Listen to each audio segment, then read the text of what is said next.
3. So just to finish off the pots we've made, I'm going to put some feet on some of them and also just have a look at the bottoms and make sure that they're all looking clean. So first up, our soap dish is still fairly soft, so I'm going to treat that quite gently.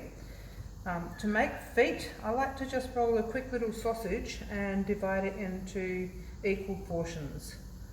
So by making a little sausage, I can very quickly divide up 4 little feet, and they look a little bit big, so I'm just going to cut each one of those in half. I don't want them too big.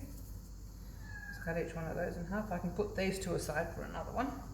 I roll these into some balls.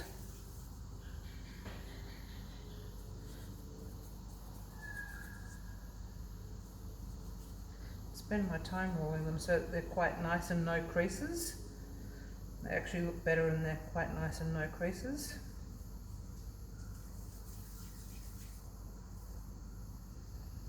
So 2 palms to start with, and then palm and finger secondly.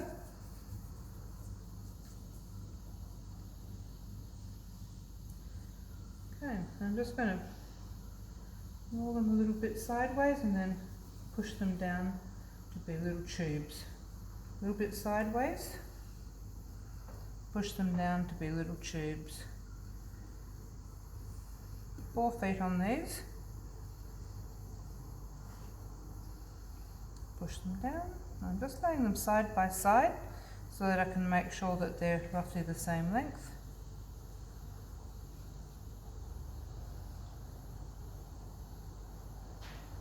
There's my 4 little tubes. Then, just with my fork, I'm going to score in each of the corners, carefully not covering up my name.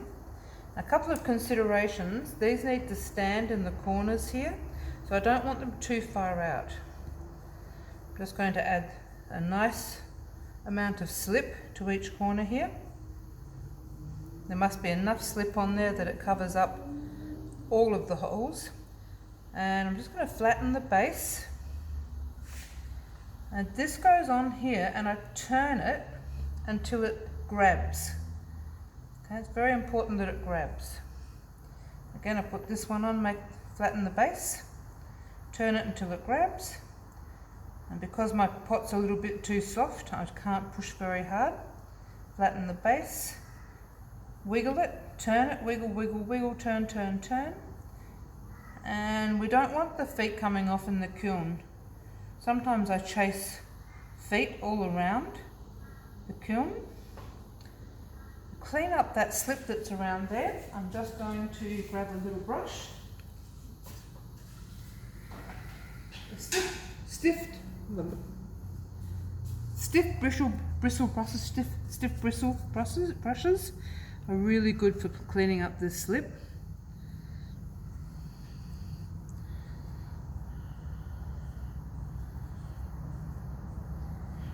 Now I'm going to quickly flip the pot over and press from the top and check that it fits in my soap dish. I'll straighten those sides a little. So, there's my soap dish, all finished.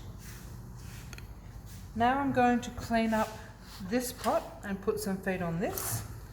First of all, I'm just going to take my sponge and just tidy up the edges a little bit more. I don't want to do too much more in here. Where I've got slip, there's a little bit of slip in this area here, so I can take it out with the brush. It's the easiest way. And a little bit of slip there.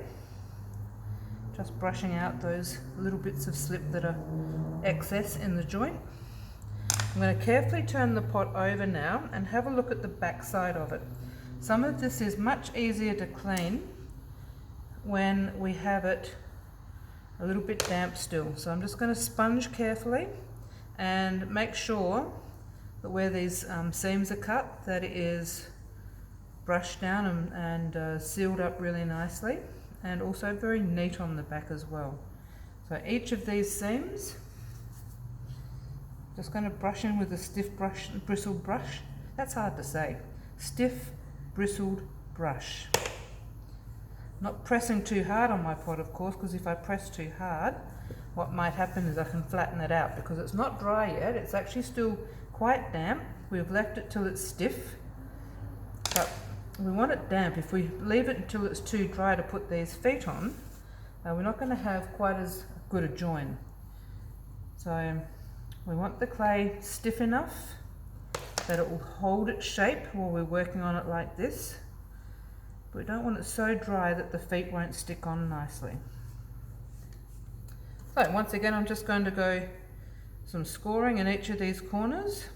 This time I'm going to take slightly larger feet, so I'm just going to try and even out these two lumps here with a couple more. That one looks a little bit too big. Just guessing roughly that I've got roughly the same size lumps of clay. Dry hands, and these ones I will try and make into balls. So it's worth doing this rolling until the ball is nice and smooth.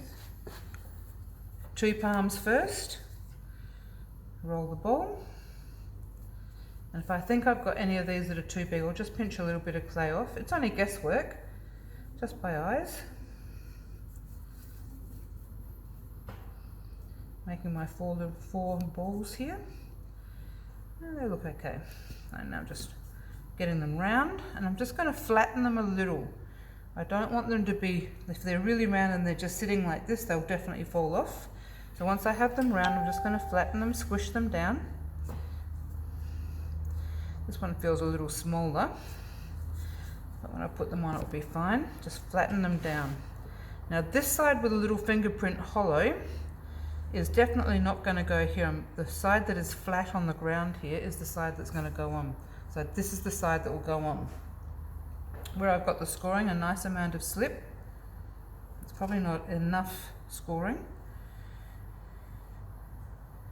Make sure there's plenty of room. This is a bit like the texture you have underneath tiles when you put them on. The scoring gives there somewhere to grab. We don't need it on both sides.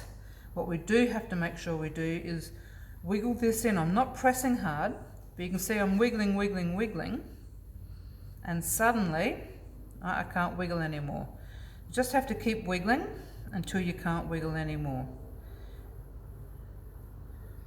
And I'm trying not to press down, because if I press down onto this pot, I'll flatten it out too much. I'll turn it over to press these in. Wiggle, wiggle, wiggle. Now they're all kind of sitting into a group, so I'm going to make sure they're sitting into a group. Cleaning up the excess slip with my brush. And then I'm going to turn the pot over to settle those feet down. So I'm just going to press into the corners on this side to really get those feet in. And here's my beautiful little. So next week what we do is we're going to clean these pots up. This guy, I'm not going to put feet on it, but I am going to make sure it's got some flat parts to sit on. So I'm just going to turn it over and have a look at the underside. So a couple of things I'm going to clean up while it's soft is how this is sitting. I'll clean this area here up, and also wiping out the slip into those joins. And I don't want to do too much. Back in this way, and I just want to make sure it's sitting. So I'm just pressing down into those corners and getting it to sit so it doesn't rock. Pressing into the base here. Okay, that's got my nice leaf pattern on it. These little rough parts here, when we sponge that when it's dry, it's going to clean up beautifully. So we'll do the cleaning next week. So there's my 3 pieces, 4 pieces, including the incense burner. So 2 Japanese press plates, 2 slab built plates and dishes, and that is the first lesson's work.